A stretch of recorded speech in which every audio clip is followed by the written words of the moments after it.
Hey everyone, and welcome to Chef AJ Live. I'm your host, Chef AJ, and this is where I introduce you to amazing people like you who are doing great things in the world that I think you should know about. My guest today is Karen Gaylor, and she is going to tell you all about her weight loss story, how she lost over 100 pounds, reclaimed her health, and she's going to talk a little bit about how the Ultimate Reboot program played a part in that. So please welcome Karen to the show. It's so nice to see you, and thank you for doing this. Oh, it's so nice to be here. Well, you have a great story, and I've been watching your success over the years, and I'm just so happy to see. I was going to say to see how you've grown, but really to see how you've shrunk. Yes, I definitely have. Oh, I can see you seem to be at your ideal weight in these photos, at least when you were a baby and a teenager. Yes, and I was a very normal person for the first 26 years.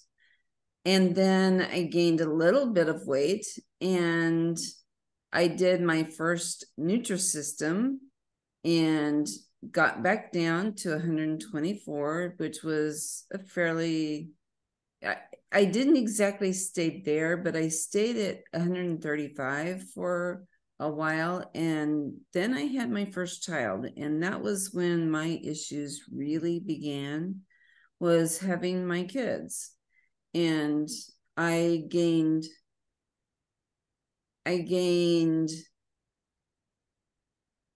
about 70 pounds with my oldest while I was pregnant, and I took most of that back off, but not all of it. And with each child, I gained about 25 to 30 pounds, and it never came off. Each child added another 30 pounds onto my weight. And even when I had my second child, I was in the hospital the day after he was born, and I gained 3 pounds the day after he was born. Instead of losing the baby, that he was 8 pounds, 12 ounces, and you would have thought that I would have lost about 9 pounds, but not me. I gained 3 pounds. So it was really a struggle with my weight, having my children. So, and I just assumed that that was very normal. My mother gained all of her weight after she had her kids. She gained weight with each one of us, and I just thought I had her genes and I was following along with what she was doing. And she also had been a type 2 diabetic. And I thought that type 2 diabetes was part of my future as well. So it was no surprise when I was diagnosed with type 2 diabetes either. And I really thought that my parents, the genes of my parents, heavily influenced my type 2 diabetes. My dad had kidney stones. I had kidney stones. He had heart disease. I obviously had heart disease because I had a stroke. So I was just being a part of the family. But I didn't start out that way. Everything was fine up until I became an adult and started having children. And then I went through different stages of weight gain. The picture on the left here is the first child, the weight after the first child. The weight in the middle, the picture in the middle, was my weight when my kids were really small, and especially my youngest. That was about 2 years after he was born. And then the last picture was my oldest son's wedding in 2011. That was 1 month before my stroke. Wow. And then I had my stroke. on June 27th of 2011. And then I went from 140 or 242 pounds down to 208 pounds. So I lost a little bit of weight, but I couldn't do anything else to actually lose weight. And I even, at the time of my stroke, I had gone not exactly keto, but it was a very, very, very low carb diet. And it was with a type 1 diabetic doctor. And while he included lots of vegetables with his meat, I was one of those typical, I can have meat, I can have fat, I can't have carbs. Everything is good, people. So I started losing weight with that. I did get down about 10 pounds before my stroke, but I also gave up the diet after about 6 months because I could not maintain no carbs.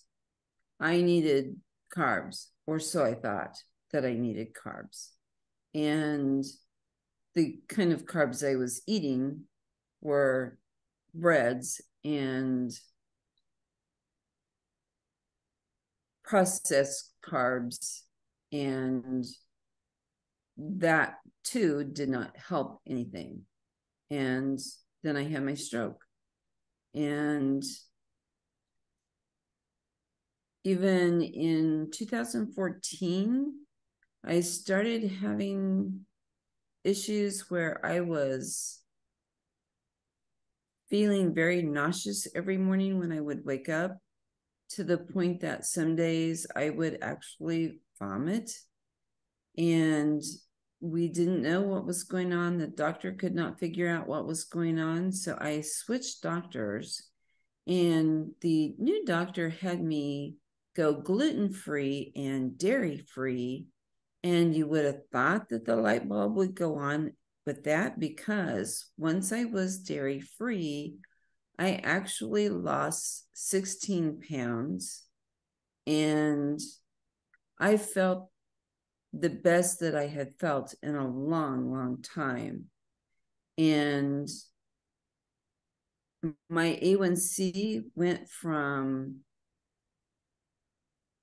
it was in the 7s or 8s, and it went down to 5.7, but the connection just wasn't there. And the doctor didn't say anything about it to really connect it either.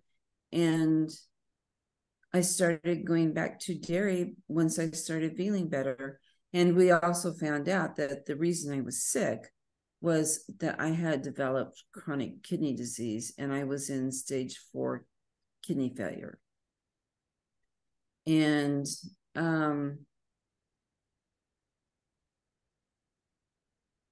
that was something that I had to stop metformin because I needed to get my kidney function up.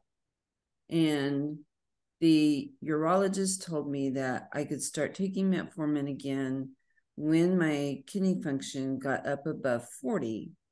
And so just in eating normal, but eating a little less high protein and a more normal diet, the kidney function did come up, but I still did not go back on the metformin. I stayed off the metformin and was doing other drugs.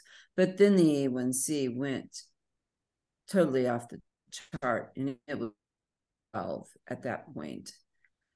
And no one ever told me, and I didn't think for myself that staying away from dairy was a big reason why my A1C had dropped and why I had lost 15 pounds. And I still say that if that doctor would have turned the light bulb on for me, that maybe I wouldn't have, I don't know if I would have ever found this way of eating if I had just given up a little bit of it even. But then I switched doctors again. I had to switch doctors because she moved. And I chose a doctor who had lost a lot of weight for herself, but she wasn't doing anything for me either to try to figure out how to lose weight. And my A1C once again went to 9.2, and she put me on glimepiride. And glimepiride made me gain 5 pounds a month. And after 5 months, I said, I can't do this anymore. My rock bottom was, I cannot gain all this weight and take all of these diabetes drugs, and I don't know what they're doing to me.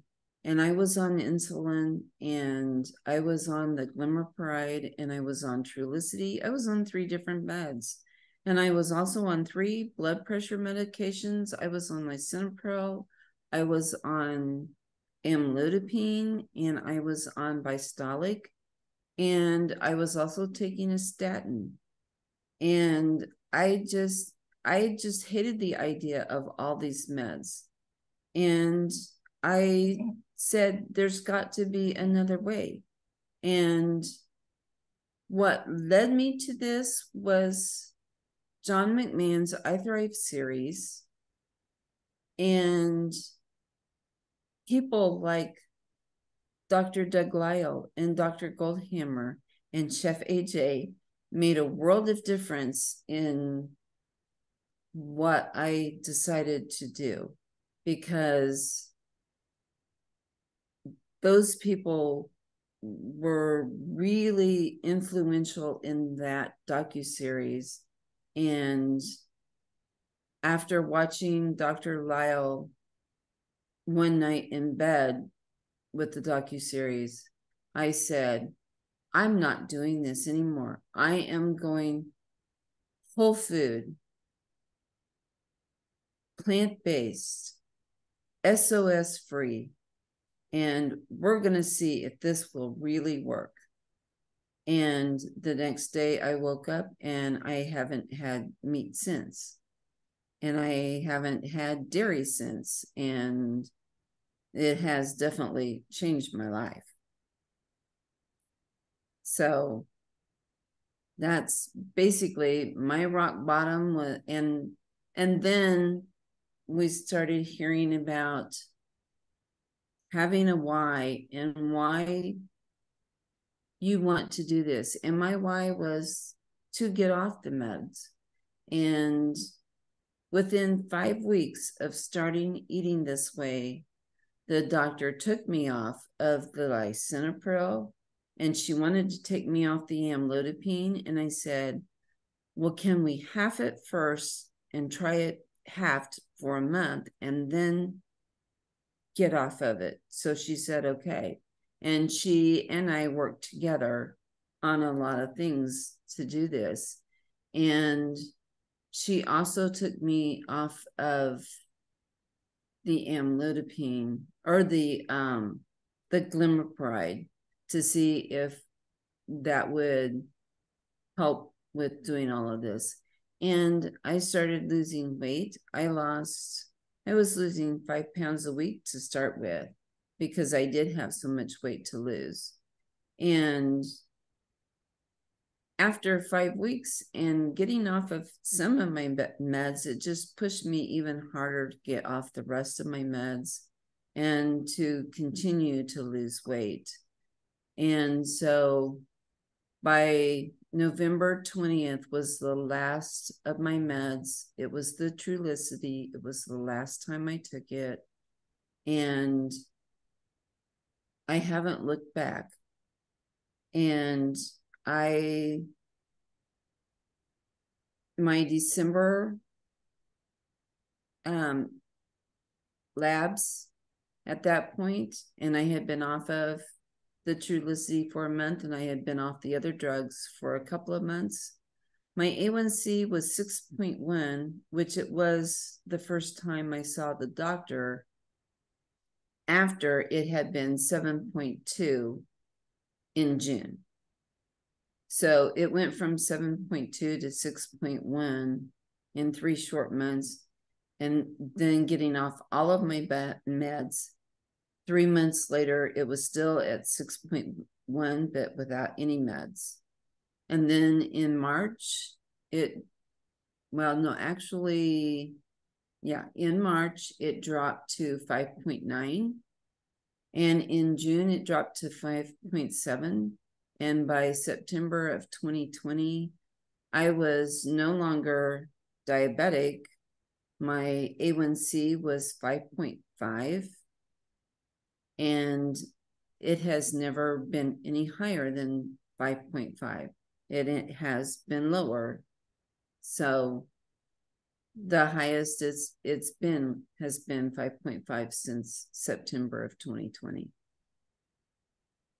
And the one thing that I did change after I started eating this way, the one thing that Chef AJ taught was no salt, no oil, no sugar, no flour, and no alcohol. And the no alcohol was no big deal to me because I didn't really use alcohol in any way, shape, or form, except for like vanilla in cooking and things, but no alcohol, no flour. And I really, truly I didn't do the flour except for like oat flour sometimes in certain things, like making pancakes or doing a few things like that. But last year, I ended up falling into the pleasure trap with Taco Bell. And I, for 9 months, was doing Taco Bell. It started out as once a week, then it went 2 times a week, then it was 3 times a week, because the call of that food was so great that I couldn't stay away from it.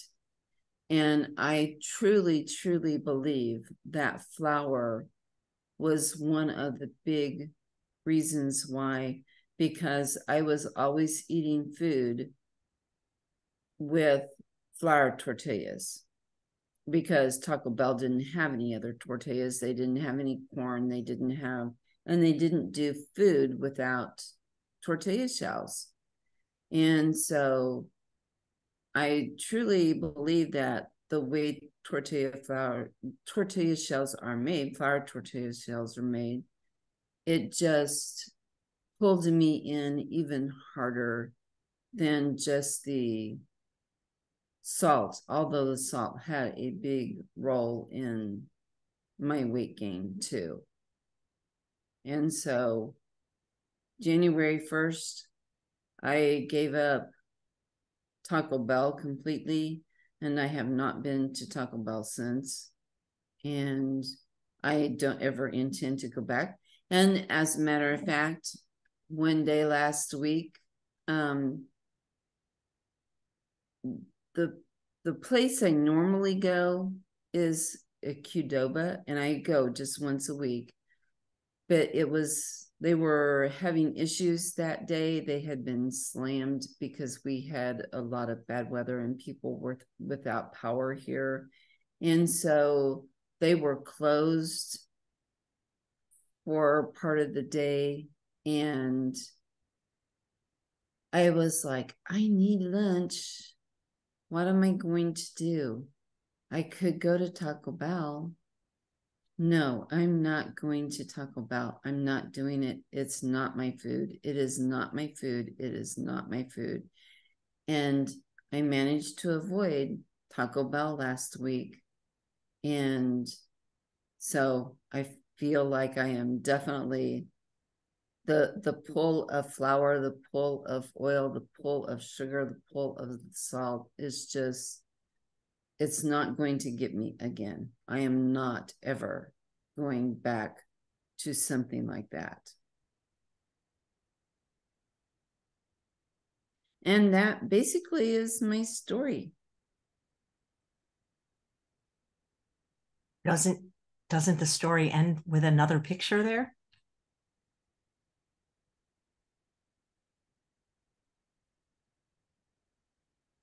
Yeah, this is me. That's what we This is can see. me. This is me after I lost all of my weight. So there's a huge difference in my age 44 picture and how heavy I really was versus my age 64 picture where I lost all of my weight. And I have been very happy to keep that weight off. And last year when I did gain, I gained about 12 to 15 pounds, and I felt fat. I felt like I was really fat at that point. And I immediately had to do something about it. So I am down now about 6 pounds. And so I still have a ways to go, but I am focusing mostly on my health and just eating the right way. I know that if I eat the right way, it's going to come. Sooner or later, the weight's going to disappear again, and I will be back down again. And I'm not worried about it. I don't even think about it at this point because I know that it's going to happen. And this past weekend, I was at the NHA conference, and even though I ate a ton of food, because I normally don't eat breakfast, and we did breakfast every morning and lunch and dinner, and everything was like, I eat small meals at home, but we were eating tons and tons of food at the conference. But I weighed myself yesterday when I got home, and I hadn't gained any weight. I hadn't lost any weight. I was still the same. So after eating a ton of food, everything was normal. Because you were eating whole food, plant exclusive, SOFAs free. Do you have any more slides to share? Because if not, we can take you off screen share. Okay. I do have a few more that has just what drugs I used and things, but I don't really think that we need to share it. Okay. So. All right. Well, then I'll stop the screen share so they can see you full screen and me. Hello, everyone. So it's interesting, the Taco Bell story, because are you familiar with Chuck Carroll from PCRM? Yes, I felt a very serious kindred to him with his Taco Bell obsession. Well, it's interesting because you were eating some of the healthier choices from Taco Bell, ostensibly, and still, because of the large amounts of sugar, fat, salt, and flour that's in their food, as opposed to other healthier Mexican restaurants, though it occurred over a 9-month period, you were still gaining weight from it. Yeah, I was. And I just, like, I can relate to him so well. And it's definitely not my food, even if it's supposedly somewhat healthy. Like, I was eating the rice, I was eating the beans, I was eating lettuce, I was eating tomatoes, and I was eating onions. I usually would put onions on everything. But even eating that stuff, because of the way that Taco Bell does the stuff, I was gaining weight. And think about how many people eat at Taco Bell or places like that every day. Oh, I know. And it drives me crazy a little bit to watch those commercials on TV, because I just, think that people are just killing themselves by eating that food, and it's not healthy. There is nothing healthy about Taco Bell or any of the fast food places. Even if you can get a salad at some of them, most of them you cannot get a salad without chicken or without some sort of meat on it. And if you ask for a salad without it, they kind of look at you like you're crazy. So I love when you order a salad and, you know, it'll have things in it, might even have beans in it. And they'll say, "Oh, you want any protein with that?" I everybody in my family complains because every time we go somewhere like a fast food place and they say, "And what protein would you like with that?" And I will say, "I've already got the protein on it because I had you put beans on it." Well, even without the beans, plants have protein, vegetables have protein, you know? But they don't understand that plants have protein, and I'm saying, "You mean what meat do I want? I don't want meat." And they say, "No, it's protein." And it's like, "No, it's not. It's meat. It's just meat. There's no difference in, well, there is a difference in the protein of meat and the protein of plants, because plant protein is very healthy protein, and you avoid a lot of things by eating plant protein that when you eat meat protein, it can kill you. It literally can kill you." Are you So on any medications now? I have not been on any medication since November of 2020. That's amazing. And you know, it's interesting when you just gave up dairy initially, you lost weight just doing that. There are times where I think I wish the doctor would have explained better that the dairy was helping me lose weight and was helping me get healthy, and kept pushing me towards a more healthier form of eating. But she didn't seem to know it. I don't think that she really knew it, that she didn't really realize how effective giving up dairy even was going to be. So No. doctors still have a lot to learn. When did you take the reboot program and how did that help you? The first reboot I did was January of 2021. I've done the reboot 4 times now. And for one thing, it helps me to communicate with other people, and some who are brand new to eating this way and really need support in learning how to do this. And I sometimes feel like I am one of those who can help teach people how to eat and what things are good, what things are maybe a little more questionable as far as the food that they're eating. And just the community has been a great thing. And I still, like, every time I do it, I watch the videos a little bit more intently. And I love Dr. Lyle's videos. I love Dr. Goldhammer. I get a lot from JP, just what he's got going on. And those, Dr. Goldhammer and JP were both at the National Health Association conference this past weekend. So I actually got to enjoy them live and in person. So it's been a really fun weekend that we just had. So Well, community is important, I think. And when you're in the reboot program, you have the community in the private group that's off of Facebook. yes, and I am a part of the community from last August. They've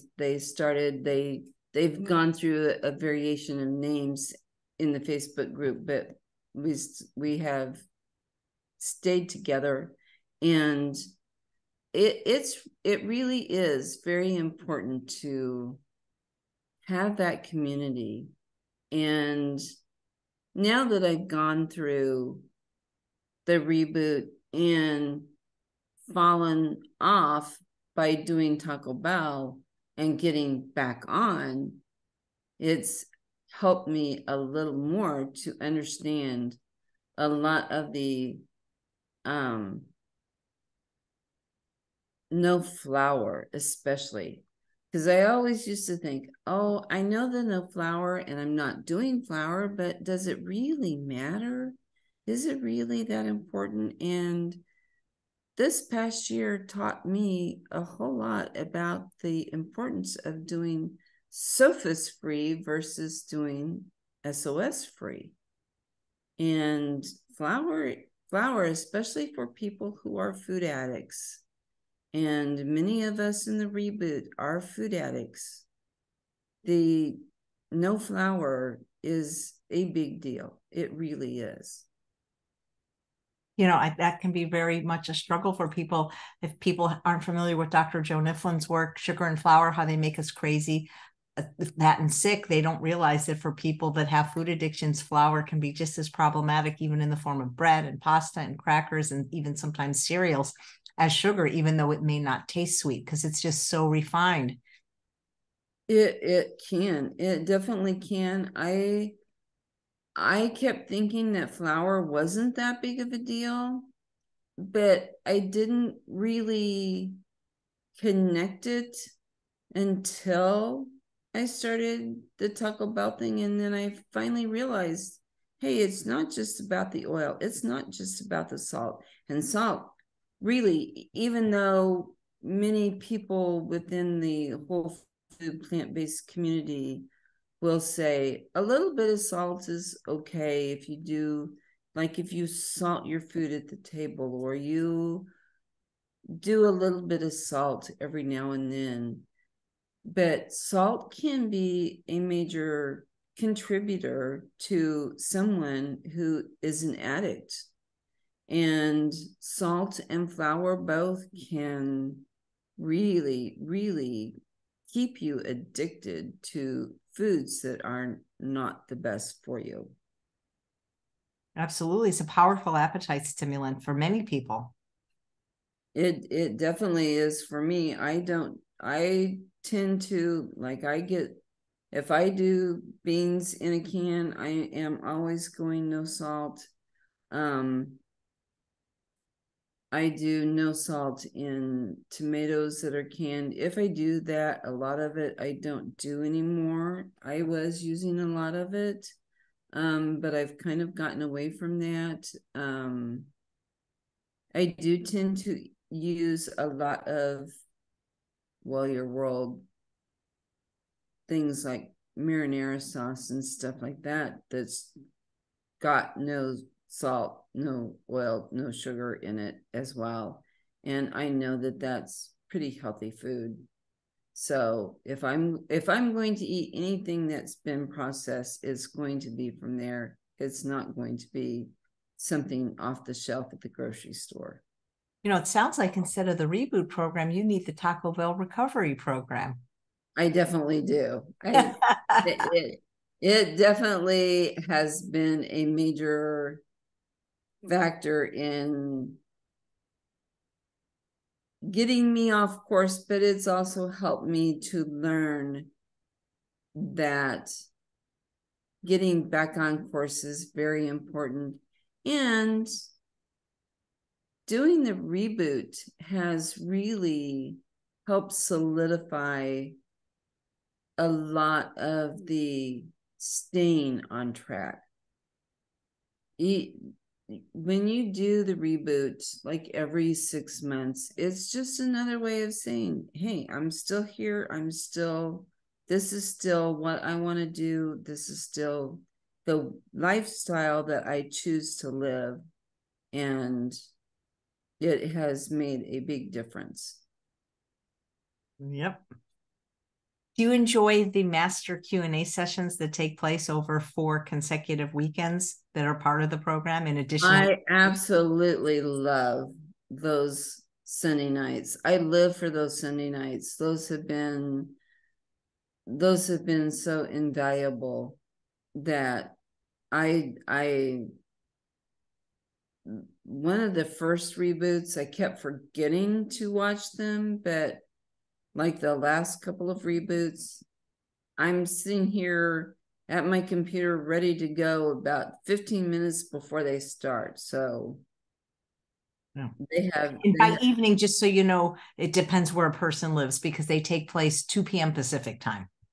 yeah, and it's 4 o'clock my time, so it's afternoon, evening here, but those Sundays are very, very important. Yeah. What do you say to people that feel that they are hopeless when it comes to losing weight? Maybe they tried and failed, gained weight back. How do you advise those folks? Um, first thing I always talk about is, do they really have a why? The why is so important. Um, and even like for me, once I started losing the weight, once I got down to my goal weight, and once I got off the meds, and once everything was normal, I started saying, maybe I need to readjust my why. My why needs to be a little different because I started losing sight of a little bit of why I was doing this. And instead of saying I wanted to get off my meds, because I did, I started saying, I don't want to go back on my meds. I don't want to go back to being even overweight. I don't want anything except for a normal BMI and a normal A1C. And I've had the stroke, and it's important for me to think about my heart and keeping my heart in good shape, and just eating this way just has done all of that. And you really, really, really have to have a strong why to do this. That makes sense. And if your why is not strong enough, then you have to absolutely hit an absolute rock bottom before that why can be important to you. Yeah. What do you say to people who think it's just too hard the way we eat? Because you mentioned a conference you went to and all the food was prepared that way and you ate it in abundance and didn't gain any weight. Oh, if people say that this is too hard, there is nothing harder than being on drugs and gaining weight and gaining more weight and gaining even more weight and having to take even more drugs and spending thousands upon thousands of dollars for those drugs. And this way of eating is just so easy. And there are ways to initially learn how to eat this way. There are things, like Mama says, it was a big driver in me getting to where I started making my food. I learned how to eat food that I liked and enjoyed, that was not full of salt, oil, and sugar, and was made with plants. And How long did it take you to enjoy food that way? probably about a month. It was probably about a month before.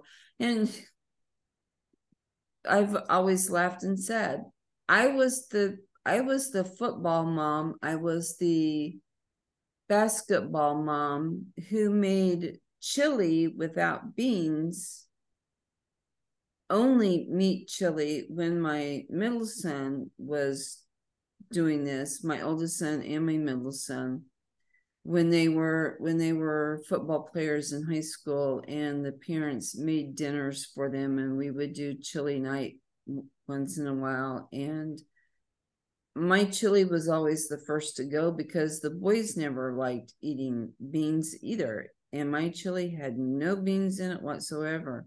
And now my chili has 3 or 4 or 5 different types of beans without absolutely no meat. And it's probably, I tend to like the chili better now than I did back then. So definitely eating this way, the food is better. The food honestly is better. And I don't really want to have to admit this, but this weekend was the first time that I actually had broccoli in forever. I've tried broccoli a couple of times, never liked it. I was a George H.W. Bush, I hate broccoli person. And this weekend I had a broccoli cheese soup, and it was out of this world delicious.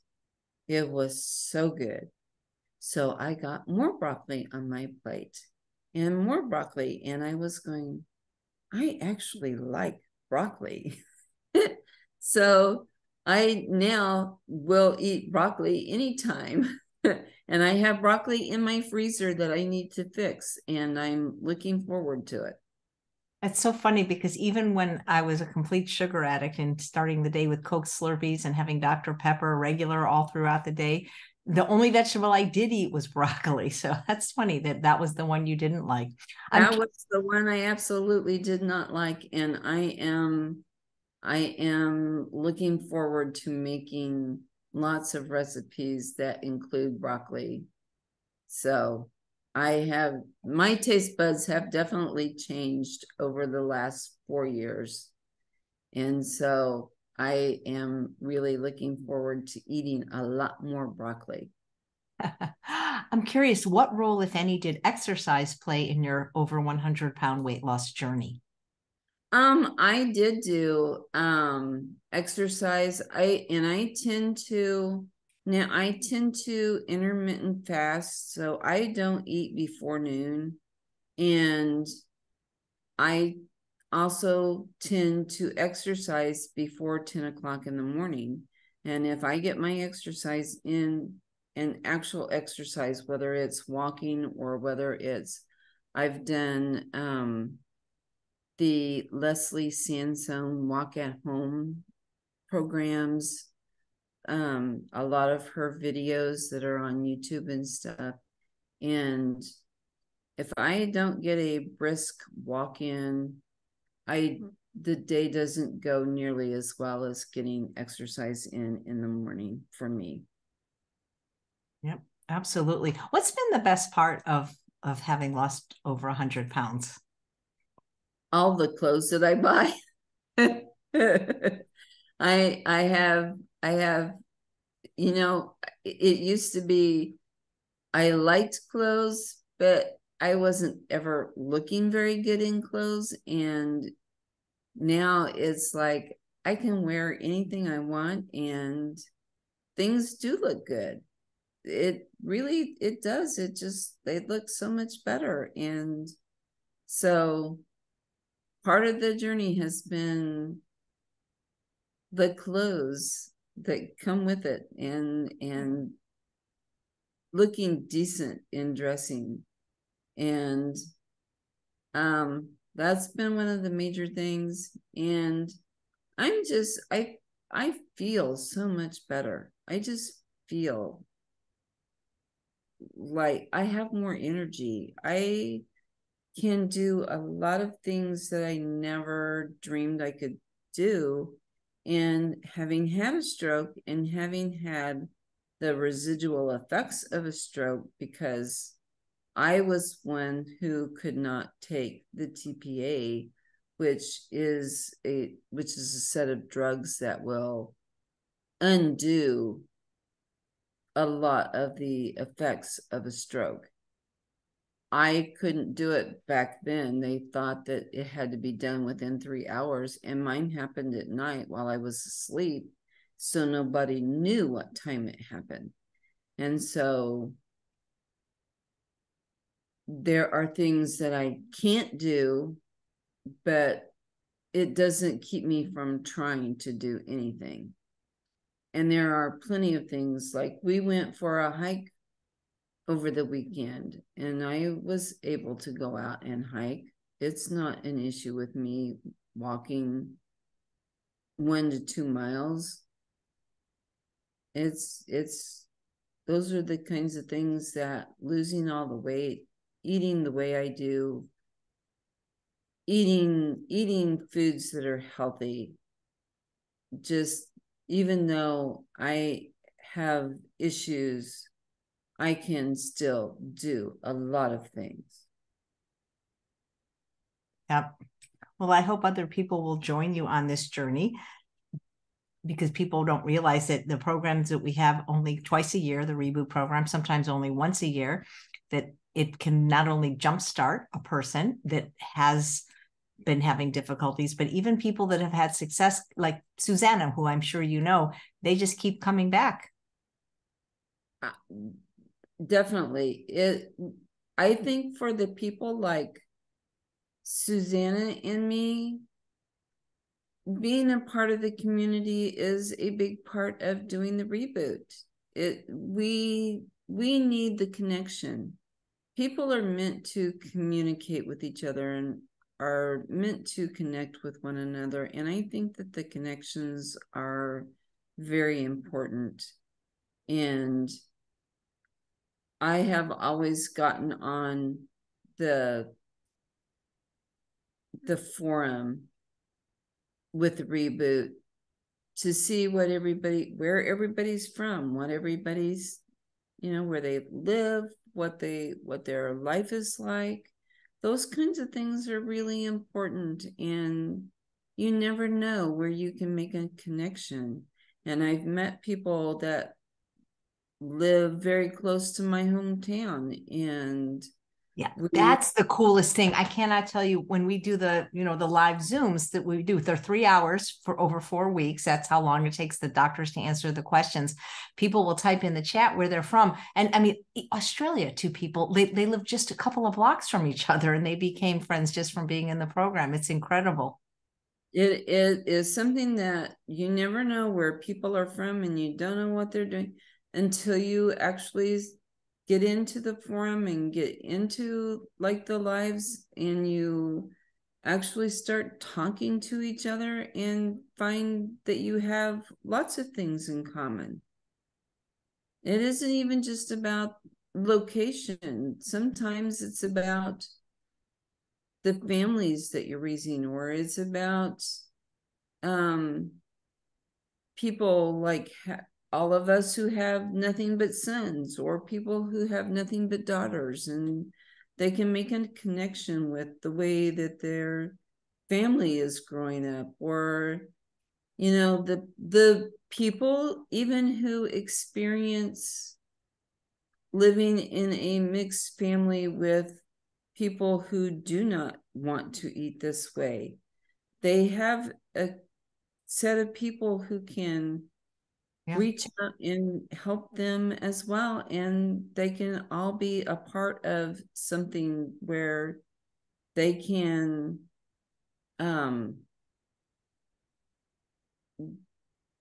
become more connected with other people who are trying to eat the same way that they are. It's interesting because we often have families do it together. One of the success stories that we're running this week, Sally Dwyer, she did the program with her doctor, who's a physician, and she lost a tremendous amount of weight. So, yeah. What do you say to people that have had what I like to call a snacksident? A lot of people use the serious terms like relapse or falling off the wagon. I like to call it a snacksident because it just sounds a little bit less ominous. Well, I think that Jen Hawk probably said it best. It's just like flying a plane. And you know the course that you're on, and you know that that's the way to get to your destination. But once in a while, something gets in the way of that course, and you have to veer off course just a little bit. And then you need to veer back on course. And the quicker you can do that, and also know that sometimes veering off course is going to happen. Once you get back on course and everything is good, you're still going to get to your destination. Beautifully said. Well, I'm looking forward to seeing you in the program again. And I think that for you, Karen, instead of saying yo quiero Taco Bell, you need to say no quiero Taco Bell. Definitely. Definitely. I mean, people might not know this unless they follow both of us closely, but you do stand-up comedy now and you're hilarious. Do you think you ever would have attempted that when you were 100 pounds heavier? Oh, never, never. I wouldn't, like I said the other night, I'm encouraged by influencers, and Chef AJ has been one of the biggest influencers that I've been around. So I definitely would never. The first time you mentioned doing stand-up comedy, I was like, I don't want to do this, but it sounds like fun. It sounds like, I because of my stroke, I don't go too many places. I stay home a lot. And it was just like, this would really be fun, and getting out and getting exposed to something totally new and totally not me. And I actually have really enjoyed it. It has been a lot of fun. And getting out of your comfort zone, doing what JP, who's one of the teachers in the program, says, getting comfortable with being uncomfortable, which is sometimes what people have to do a little bit when they're attempting to lose weight or manage their food addictions. We definitely do. Yeah, well, it's been such a pleasure talking to you, Karen. Thank you so much. Thank you. And thanks all of you for watching another episode of Chef AJ Live. Please come back tomorrow for another fabulous guest.